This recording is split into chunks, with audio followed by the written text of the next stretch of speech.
Hello बच्चों, कैसे हैं आप लोग। आई होप कि आप लोग अच्छे होंगे और आप सबकी पढ़ाई भी अच्छी चल रही होगी। आज की वीडियो में हम लोग करने वाले हैं प्रश्नावली 9.2 के आगे के प्रॉब्लम को। पिछली वीडियोस में मैंने आपके सामने 1 और 2 नंबर प्रॉब्लम को सॉल्व कर दिया था। इस वीडियो में हम लोग करने वाले हैं 3 नंबर, 4 नंबर और इसके जो आगे के प्रॉब्लम होंगे उनको भी सॉल्व करेंगे। ठीक है, तो चलिए शुरू करते हैं।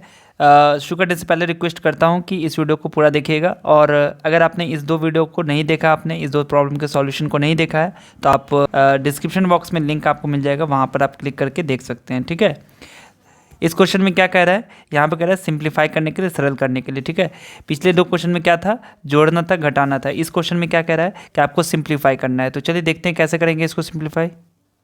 इस क्वेश्चन में आपको सबसे पहले देखना क्या है कि जो भी आपका समान पद है उसको एक साथ रखना है। ठीक है, और अगर प्लस में है तो प्लस कर देना है, माइनस में है तो सब्ट्रैक्ट यानी कि घटा देना है। ठीक है, तो आपको क्या करना है कि सबसे पहले यहाँ पर देखो, दूसरा इसमें क्या करेंगे हम लोग, 4xy लिखेंगे। ठीक है, अब ये देखो कि xy किस किस में xy लगा हुआ है, यहाँ पे xy लगा हुआ है और तो कहीं लगा नहीं हुआ है, तो इस -6xy को हम लोग यहाँ पर ला के रख देंगे। ठीक है, हो गया, इसका काम तो कर दिया। अब ये वाला है तो -7x²y। अब देखो x² y वाला कौन सा है, x² y वाला कोई भी नहीं है, तो इसको यहीं पे छोड़ देंगे। उसके बाद ये तो हमने लिख ही दिया इधर। अब आते हैं 2yz², तो 2yz², क्या कोई है yz² वाला? हाँ बिल्कुल, यहाँ भी yz² है, तो इसको यहाँ लिख देंगे -3yz²। ठीक है, उसके बाद जब इसको लिख दिया है, इसको लिख दिया है, तो बचेगा कौन आपका, -4y²z। ठीक है, यहाँ पर आप देख सकते हो 1 2 3 4 5 6 पद थे, और नीचे भी हम लोग का कितना आ गया, 1 2 3 4 5 6 का 6 पद यहाँ पर लिख दिया है।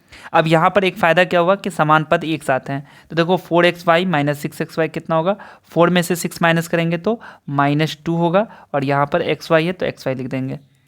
इसके साथ तो कुछ भी नहीं है, तो यहाँ पर -7x² ही लिखेंगे। ठीक है, उसके बाद 2yz² और 3yz², एक प्लस में एक माइनस में है, तो काम होगा यहाँ पर घटाने का, आपको पता है। तो यहाँ पर 2 में से 3 माइनस करोगे, 2 में से 3 माइनस जब करेंगे तो क्या होगा, -1। तो -1 लिखेंगे नहीं, सिर्फ लिखेंगे yz²। ठीक है, उसके बाद आपका लास्ट टर्म जो यहाँ पर है -4y²z, इसको आप लिख के आंसर कर दीजिए। ठीक है, ये आपका आंसर हो गया। ठीक है, आगे पीछे अगर होता है तो कोई दिक्कत नहीं है, अगर ये पहले आ जाए ये बाद में आ जाए कोई दिक्कत नहीं है। ठीक है, तो उससे घबराइएगा नहीं कि आपका आंसर गलत है, वो सही आंसर है। ठीक है, उसके बाद हम लोग चलते हैं बी नंबर क्वेश्चन जो इसका है। देखो बी में भी वही क्वेश्चन आपको दिया हुआ है। ठीक है, सेम वही पैटर्न पे बनाना है। देखो बी में क्या है, यहाँ पर भी वही काम करेंगे हम लोग। a² है तो यहाँ पर a² लिखेंगे, और a² वाला कौन सा टर्म है, तो देखो यहाँ भी a² है, तो इसको +a² को यहाँ पर कर देना है। उसके बाद ab लिख देना है, और ab के बाद कौन सा है, देखो ab वाला और कोई है, यहाँ भी ab है, तो -ab यहाँ लिख देंगे, +b² और ये वाला b² यहाँ पर लिख देंगे, और ये +3, क्योंकि अब आपके पास कोई भी टर्म नहीं बचा। 1 2 3 4 5 6 7, 1 2 3 4 5 6 7 हो गया। अब यहाँ देखो ए बी प्लस में है, ए बी माइनस में, तो पहले इसको कट कर दो। अब देखो a² कितने a² हो गए, तो 2a² हो गए। ठीक है, b² कितने b² हो गए, 2b² हो गए, और +3, ये आपका आंसर हो गया। ठीक है बच्चों, समझ में आ गया। अगला क्वेश्चन आपका है कि x² + y² प्राप्त करने के लिए इतना में क्या जोड़ें। ठीक है, यानी कि हमें लाना है ये, और उसके लिए हमें क्या करना है कि इसमें हम कौन सा नंबर जोड़ें, इसमें क्या जोड़ेंगे कि इतना मिलेगा। इसका मतलब एक चीज़ यहाँ पर आपको समझना पड़ेगा कि ये आपका क्या है, योगफल है। ठीक है, और ये क्या है आपका, ये आपका एक आपका टर्म हुआ, या एक एक्सप्रेशन हुआ, या कोई एक नंबर मान लीजिए। ठीक है, तो इस नंबर में कितना जोड़ें कि आपको योगफल ये आए, यानी कि सम दे दिया आपको और एक आपका एडेंट दे दिया है। ठीक है, तो आपको पहले से पता है कि जब भी हम लोग को इस तरह का केस मिलता है जहाँ पर सम दे दे और कोई एक नंबर दे दे और पूछा जाए इसमें क्या जोड़ेंगे कि ये हमें सम मिलेगा, तो हम क्या करते हैं, सम में से इसको घटा देते हैं, है ना। तो देखिए यहाँ पर क्या हो जाएगा, आपने लीनियर इक्वेशन बनाया है, तो उस तरीके से भी आप देख लीजिएगा यहाँ पर कि 9 में कितना जोड़ें कि आपको 16 आएगा। ठीक है, तो यहाँ पर क्या करेंगे हम लोग, तो आपने लीनियर इक्वेशन बनाया था ना, तो उसमें क्या करते हैं, इसको आप इधर लेके जाते हैं और 9 को माइनस करते हैं ना। तो इसी तरीके से यहाँ पर भी आप देख लीजिए कि जो आपका सम है, यानी कि सम में से आपको कोई एक एडेंट जो दिया गया है उसको माइनस कर देना है। तो इस क्वेश्चन में जो चौथा क्वेश्चन आपका है, इसमें क्या है, आपका ये सम है और ये आपका कोई एक एक्सप्रेशन दिया गया, तो इसमें से इसको घटाइए। आप कैसे करेंगे, तो देखो x² + y² और इसमें से माइनस कर दीजिए किसको, तो 2x² + y² - 3 को। ठीक है, तो क्या हो जाएगा, x² + y² और ये ब्रैकेट के अंदर जो भी होगा, चूँकि माइनस है बाहर में, तो जैसे ही ब्रैकेट हटेगा सबका साइन चेंज हो जाएगा। क्या बन जाएगा, -2x² - y² और +3। ठीक है, अब समान पद को एक साथ कर दो, क्या बन जाएगा, x² - 2x² + y² - y² और +3। तो यहाँ पर y² प्लस में माइनस में कैंसिल हो जाएगा, तो बचेगा क्या आपका, देखो x² में से 2x² घटाना है, यानी कि एक में से 2 घटाना है, तो एक में से 2 घटाएगा तो क्या आएगा, -1 आएगा। तो -1 लिखेंगे नहीं, सिर्फ माइनस लिखेंगे और x² लगा देंगे। ठीक है, और यहाँ पर जो ये +3 था इसको भी यहाँ पर लग के लिख देंगे, यही आपका आंसर हो जाएगा। ठीक है, चलिए आई होप कि आपको समझ में आ गया होगा। अब आपका जो अगला क्वेश्चन है, इसमें क्या कहता है कि a + b + c प्राप्त करने के लिए इतना में क्या घटाना चाहिए। ठीक है, यानी कि ये आपको डिफरेंस दे दिया है और डिफरेंस देने के बाद आपसे पूछा जा रहा है कि इसमें हम क्या घटाएंगे। ठीक है, यानी कि क्या करना है आपको कि इस नंबर में से आपको इसको घटा देना है। ठीक है, देखिए क्यों घटाएंगे ये भी समझ लीजिए। जब भी आपको ये मैं कहूँ, यहाँ पर आपको क्वेश्चन दिया जाएगा कि बताओ कि 9 में से कितना घटाएं कि हमें 7 मिलेगा, तो क्या होगा, 9 में से 7 जाएगा 2, यानी कि 9 में से 2 घटाएंगे तो 7 आएगा। ठीक है, कभी भी इस तरह का नंबर आपको दिखेगा, 16 में से क्या घटाएंगे कि 9 आ जाए। ठीक है, 16 में से क्या घटाएंगे, 9 आएगा, तो आप क्या करेंगे, 16 में से 7 घटाएंगे।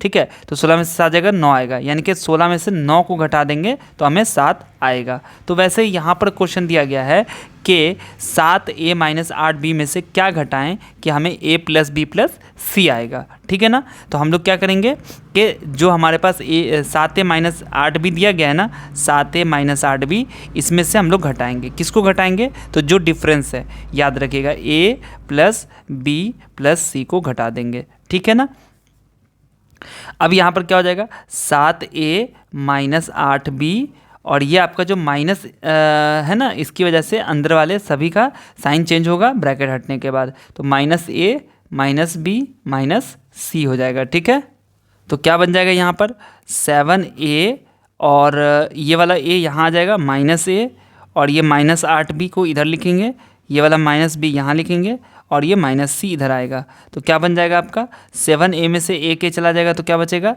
6a और माइनस माइनस, देखो b में दोनों में माइनस लगा हुआ है, b वाले में है ना, यहाँ भी माइनस यहाँ भी माइनस, तो माइनस माइनस प्लस, यानी कि 8 और इसके पीछे का 1, तो 8 1 9, यानी कि -9b हो गया और -c, ये आपका आंसर हो गया। ठीक है, चेक कर लीजिएगा।